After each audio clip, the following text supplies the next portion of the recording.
The voice of sharing, Durian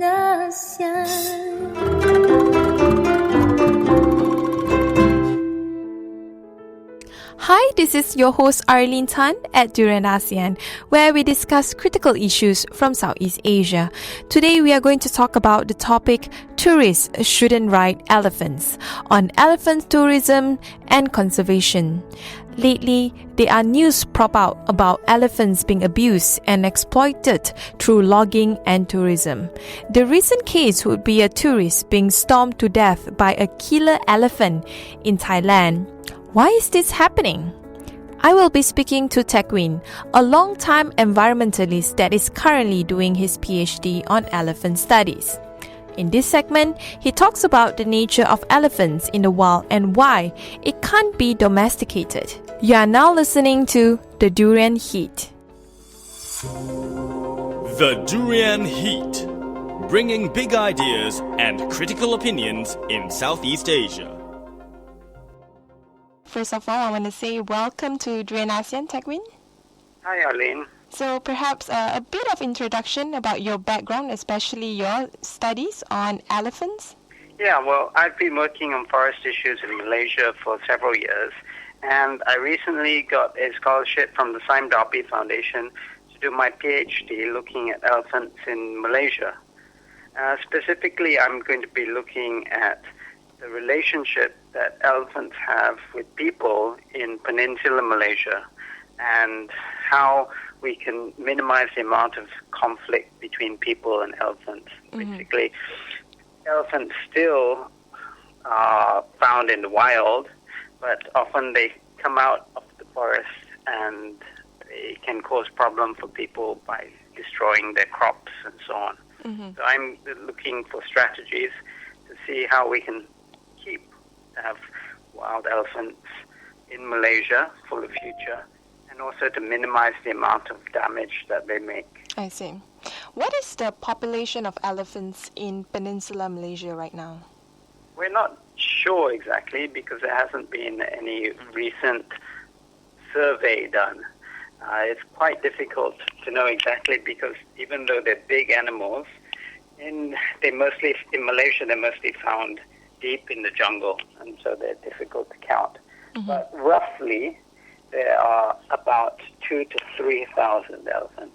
Are they an endangered species? Well, the population has certainly gone down. In the past, in Malaysia, they used to be found throughout the peninsula, including in Selangor. But for the last 20 years, they've been relocated out of Selangor. So there are many parts of the original range which you can no longer find elephants. So definitely it's quite been a dramatic reduction in their numbers over the last 20 to 30 years. And if that continued, then it would really be of concern for the wild population. At the moment, fortunately, they're still more than 1,000, so they are not as endangered as other animals such as rhinos, which are basically extinct in Malaysia, and tigers, which are less than 500. Yeah, that's true. In Malaysia, usually elephants are being seen as an animal that has an advantage towards the community, or they are considered pests. In some countries in Southeast Asia, they are being used as transporters of timbers, and some are being used for tourist attraction. Oh yeah, in the past in Malaysia, they were traditionally used for transportation for the kings and the queens. The Raja would ride on the elephant, especially in the ceremony where the marriage ceremony, they would bring the bride using an elephant. And we also had a bit of logging using elephants in the past, but nothing like in neighboring countries like in Myanmar and Thailand. In Malaysia, there's no longer any real tradition for using elephants for as domestic animals. They are really now, well, most rural populations, they're seen as pests because they can do a lot of damage to plantations and to people's crops and even to people's houses. And last year there was at least one person that was killed by an elephant when he was trying to defend his home and his crops. So in Malaysia, what is the relationship between elephants and human beings, especially rural communities? How does your study would benefit the research? Well, what I'm finding is the relationship between elephants and humans goes back thousands of years. Elephants have been in the peninsula since before people arrived. The people arrived maybe around 50,000 years ago. And over the last tens of thousands of years, the Orang Asli, the traditional people, the indigenous people of Malaysia, have more or less learned to live alongside elephants. Some of the Orang Asli tribe have taboos against hunting elephants. They don't hunt and they don't eat elephants. And in fact, their taboo is to try and avoid any kind of conflict with elephants. So even if an elephant raids their crops, they're not supposed to retaliate, because what they say is they believe that elephants have human souls, and in fact, the elephants live in a land, a magical land, and it's only when they come to the human land, they put on this elephant baju, which is like a cloak, and in their own land, they remove the cloak, and then they look like people. So because of these traditions, there have been many rural communities that have more or less been accepted that elephants are a way of life, and then they try and adapt their culture to make sure that they don't harm elephants and that elephants do not harm them. I see. But what's happening now is that as people settle down and no longer roam around in the forest, they set up these large monoculture plantations like rubber plantations, oil palm plantations, and if an elephant were to come when the plantation was, say, a young plantation, the elephant can really do a lot of damage to the plantation. And it could, if it's a person who, like a small farmer, who owes, basically all of their income comes from the plantation, and the elephants can really be a serious source of, destroy their source of income. So that's the challenge that we're facing at the moment. I see. How to try and deal with, minimize the conflict between people and elephants. Can elephant be domesticated, like how people would domesticate pets like cats or dogs? Well, elephants are quite different from other domesticated animals in that cats and dogs have been bred for many generations so that they're very tame, and they don't need to be trained every generation to be tame.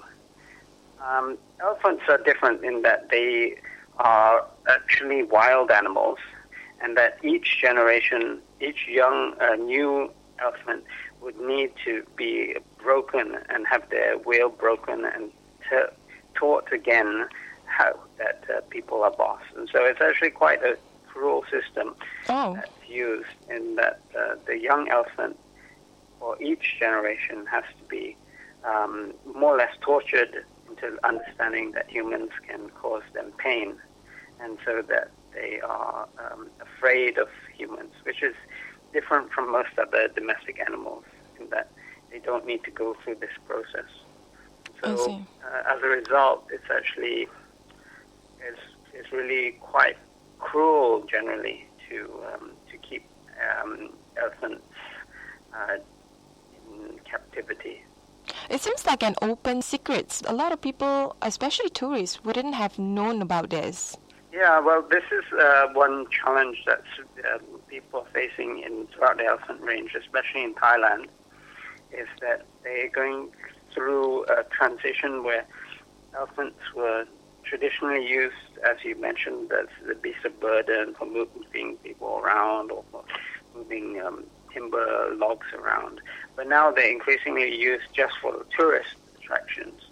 And the tourists, especially ones like who ride on the back of the elephant. They would just think it's fun, and they think maybe the elephant is domesticated, it's a tamed elephant, and they don't realize that when the elephant was young, it actually had to go through this process of being broken and tortured, I see. to understanding that they need to fear people. Mm-hmm. And there have been some recent studies that have shown that it's actually quite cruel for an animal to be continuously carrying loads on their back, because in the past maybe they would be limited to how much they have to carry on their back. But if they're constantly ferrying tourists around, then that can cause a lot of stress on the animal.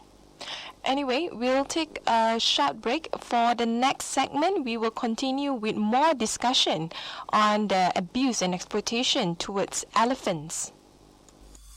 The Durian Heat, bringing big ideas and critical opinions in Southeast Asia. For more interviews by Durian ASEAN, please tune into our website at durianasian.com. If you are on the go, you can always download our TuneIn app on your mobile. Please subscribe to our YouTube channels at Durian ASEAN and Durian ASEAN TV. Don't forget to follow us on our Facebook page, Twitter and Instagram. We always welcome feedback from our listeners. Stay tuned with the Durian Heat on Tuesday to Friday, same time, 10 a.m. to 11 a.m. on GMT Plus 8.